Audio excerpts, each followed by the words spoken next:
Okay, we're on to part B of question 40. Sketch the graph of y equals natural log of x minus 2. So in our last video, I hope I stressed that this graph up here, y equals natural log of x, should be memorized. If you memorize that graph, these transformation questions are very, very simple. Okay? So whenever we do a transformation question, we want to do multiplication and a division before addition subtraction. So what we want to look at in this particular question is what's this minus doing? Okay, and this minus is doing let's see. We've got to remember this. Y equals minus f of x. What the heck does that do? Well, a positive y, if we really think about it here, a positive y value, right, minus f of x means minus y, is going to become a minus y value. So this would be x minus y. So we call this a particular type of reflection. It is an x-axis reflection. So in an x-axis reflection, x doesn't change. Right? In an x-axis reflection, x stays the same. It's your y value that changes. So if y is negative, it'll become positive. If y is positive, it'll become negative. So that's the first thing that we should do with this graph. So how does that behave? Let's look at our important points. 1, 0. Well, we can reflect 1, 0 all we want. Not much is going to happen with 1, 0. Right? Negative, right? 1, 0 becomes 1, 0. But you can probably visualize the rest of this and how that graph is changing in the long term. So this point, 2.7, 1, that is going to change. Right? 2.7, 1 is going to become 2.7, negative 1. And really that's e to be exact, but it's a graph. So I'm going to move this down 1 unit, negative 1. And 2.7 is about right there. And so what behavior does this graph exhibit? This graph is going to kind of go like this.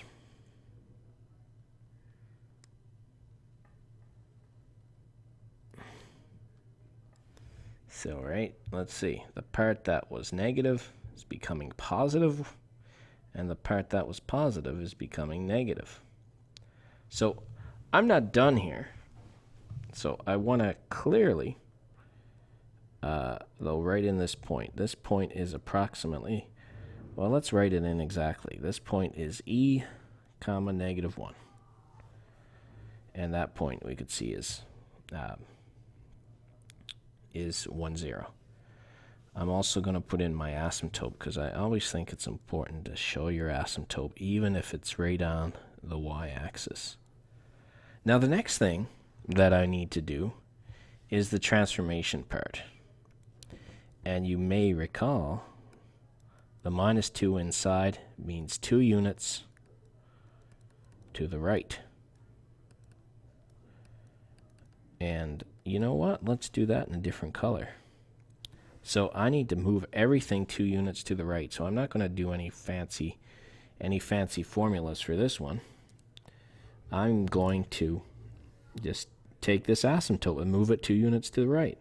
Okay, well that asymptote is going to go up through x equals 2. Right? And that's x equals 2. This, if I move it 2 units to the right, is going to cross through 3, 0. And now I got to move 2.7 up to 4.7.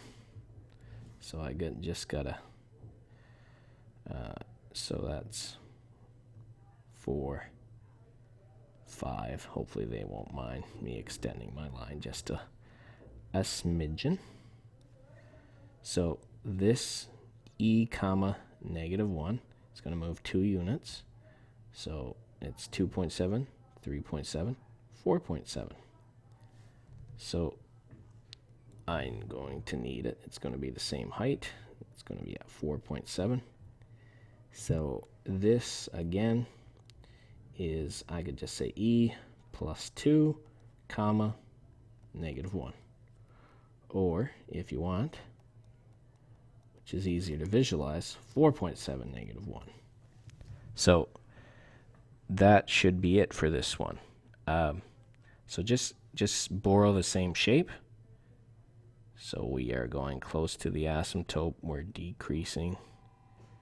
And then we're not decreasing as quickly. So in blue is the answer to my question. Y equals natural log, minus natural log of x minus 2. Again, what did we do? First step, we did an x-axis reflection. And our second step was we shift the graph 2 to the right, always keeping in mind that it's a lot easier to do these types of questions when we actually know the graph of y equals natural log of x.